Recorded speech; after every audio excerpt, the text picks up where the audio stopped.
আসসালামু আলাইকুম। সবাই কেমন আছেন? আশা করি আল্লাহর রহমতে সবাই অনেক বেশি ভালো আছেন। সবাইকে পবিত্র রমজান মোবারক। আজকের ভিডিওতে আমি আপনাদের সঙ্গে শেয়ার করছি শাহী গাজরের হালুয়া। শাহী গাজরের হালুয়া রেসিপিটি আমি ইফতারের জন্য তৈরি করেছিলাম। তো এটা যেমন পুষ্টিকর তেমনই কিন্তু সুস্বাদু, তাই আপনারা ট্রাই করতে পারেন। এখন আমি চুলায় একটা প্যান দিয়ে দিয়েছি আর এখানে 4 থেকে 5 টেবিল চামচ আমি ঘি দিয়ে দিচ্ছি।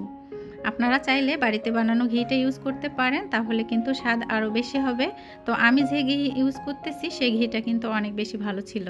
আর এখানে সাদা এলাচ আর কয়েকটা দারুচিনি দিচ্ছি, আর সেটা কিন্তু ঘিতে সামান্য পরিমাণে ভেজে নিচ্ছি।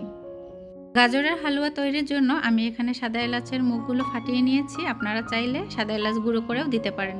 তো এখন যে আমি গ্রেট করে রেখেছি গাজর, সেটা কিন্তু দিয়ে দিচ্ছি।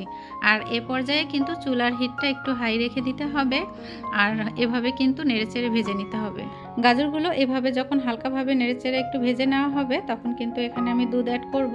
তো সেক্ষেত্রে আপনারা যে কোনো দুধ অ্যাড করতে পারেন। এখানে আমি গরুর দুধ ভালো করে ঘন করে জাল করে রেখেছিলাম, আর মেজারমেন্ট কাপের 1 কাপ দুধ কিন্তু ইউজ করেছি। গাজরের হালুয়া আমরা কিন্তু বিভিন্নভাবে তৈরি করে থাকি। তো আমি যে শাহী গাজরের হালুয়াটা তৈরি করেছিলাম, সেটা কিন্তু একদম মুখে লেগে থাকার মতো ছিল। আর আমরা যখন ইফতারে খেয়েছিলাম তখন কিন্তু সবাই অনেক বেশি প্রশংসা করেছে।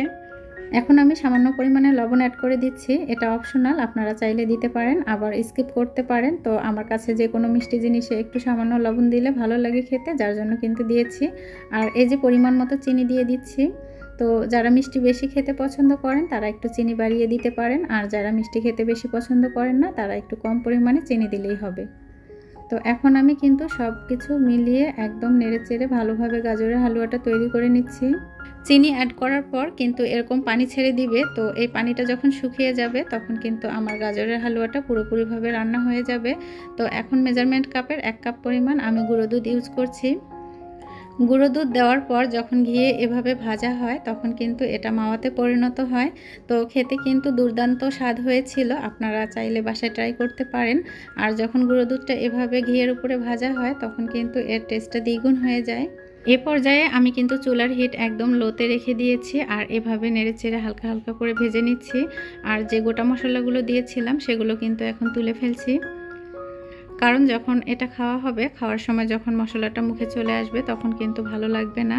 তো মশলার ফ্লেভারটা যেহেতু বেরিয়ে এসেছে, সেক্ষেত্রে মশলাগুলো আমি এই পর্যায়ে এসে তুলে নিচ্ছি। মশলা তুলে নেওয়া হয়ে গেলে এখন আমি এখানে কাজু বাদাম, কাঠবাদাম, পেস্তা বাদাম সব কিন্তু এই যে কুচি করে কেটে নিয়েছি, আর সাথে কিশমিশ দিয়েছি। আর এখন সেগুলো কিন্তু দিয়ে আবার কিন্তু ভালোভাবে নেড়েচেড়ে আবার ভেজে নিচ্ছি। গাজরের হালুয়া রান্নার শেষ পর্যায়ে এসে আমি কিন্তু আবার 2 টেবিল চামচ ঘি ইউজ করেছি। তো আপনারাও এটাই করবেন, তাহলে কিন্তু ফ্লেভারটা অনেক বেশি ভালো আসবে, আর খেতেও কিন্তু অনেক বেশি ভালো লাগবে। একটা জিনিস অবশ্যই মনে রাখবেন, খুব বেশি কিন্তু সিদ্ধ করে নেওয়া যাবে না, কিংবা খুব বেশি ভেজে কিন্তু পুড়ে ফেলা যাবে না। তো এই যে কখনো লো হিটে কখনো একটু মিডিয়াম হিটে করে কিন্তু হালুয়াটা রান্না করতে হবে। আর এ পর্যায়ে কিন্তু আমার হালুয়া রান্নাটা প্রায় শেষ হয়ে এসেছে, আর আপনারা দেখেই বুঝতে পাচ্ছেন এর কালারটা কিন্তু এখনও অনেক দারুণ আছে। আমার রেসিপিটা যদি আপনাদের কাছে সামান্য পরিমাণ ভালো লেগে থাকে তাহলে লাইক, সাবস্ক্রাইব করে আমার পাশে থাকবেন। শাহী গাজরের হালুয়া এভাবে কিন্তু বাসায় একবার বানিয়ে খেয়ে দেখতে পারেন। আমরা কিন্তু খেয়েছিলাম, আমাদের কাছে কিন্তু অনেক বেশি ভালো লেগেছে। তো বাসায় যারা যারা খেয়েছিলেন ইফতারের সময় তারা কিন্তু অনেক বেশি প্রশংসা করেছেন। তো আশা করি আপনারাও ট্রাই করবেন। আজ এ পর্যন্তই। সবাই ভালো থাকবেন, সুস্থ থাকবেন। আসসালামু আলাইকুম, আল্লাহ হাফেজ।